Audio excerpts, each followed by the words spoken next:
9 గంటలకు వచ్చి 4 గంటలకు కూకున్నామండి. ఎండా కొండలా నిలబడిపోవడం అంతే.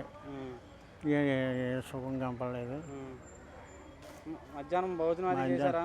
మధ్యాహ్నం భోజనం లేదు, ఇక్కడ చేసాం భోజనాలు. మరి ఎంత ఇబ్బంది పడుతుంటారు మీరు? ఎంత ఇబ్బందా, మరి ఇబ్బంది.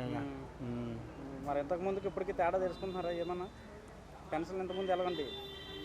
ఇంతకుముందు బాగానే ఉండేది. ఇంటిని తెచ్చిచ్చారా? ఇంటింటి తెచ్చిచ్చారు. మరి ఇప్పుడు ఎందుకు ఎంత ఇబ్బంది పడుతున్నారు మీరు? అంతకుముందు కూడా బాగానే ఉండేది. ఇప్పుడు ఎందుకు ఎంత ఇబ్బంది పడుతున్నారు ఇప్పుడు? మనకి ఏం తెలుసండి, పరిపాలన వాడికే తెలుసు. మనకి ఏం తెలుసు? మీరు ఎంత ఇబ్బంది పడుతున్నారు అంటే ఎండనక మరి ఇబ్బంది పడుతున్నాం. పడాలి మరి చెప్తుందా? మరి ఎప్పుడు డబ్బులు బ్యాంక్ వేస్తాడు, మరి ఇప్పుడు వేసాడు కదా డబ్బులు. ఎలా తెచ్చి ఇచ్చేస్తారు వాళ్ళు? ఎక్కడ తెచ్చి ఇచ్చేస్తారు? అంటే మొత్తానికి మీనాటి ముసలివాళ్ళకి వృద్ధులు అయితే బాగా ఇబ్బందులు పడుతున్నారు. ఇబ్బంది పడుతున్నాం అంతే.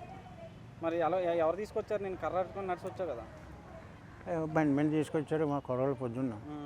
ఇప్పుడు ఇంకా వెళ్ళలేదు. మరి ఎలాగెళ్తావు ఇప్పుడు ఇంటికి? ఇంకా అలాగే నడిచి వెళ్తాను నెమ్మదిగా. నడితే కూకడపడిపోతాను అంతే. మొత్తం పెన్షన్ అందుకున్నావు అయితే? అందుకోనండి. ఓకే.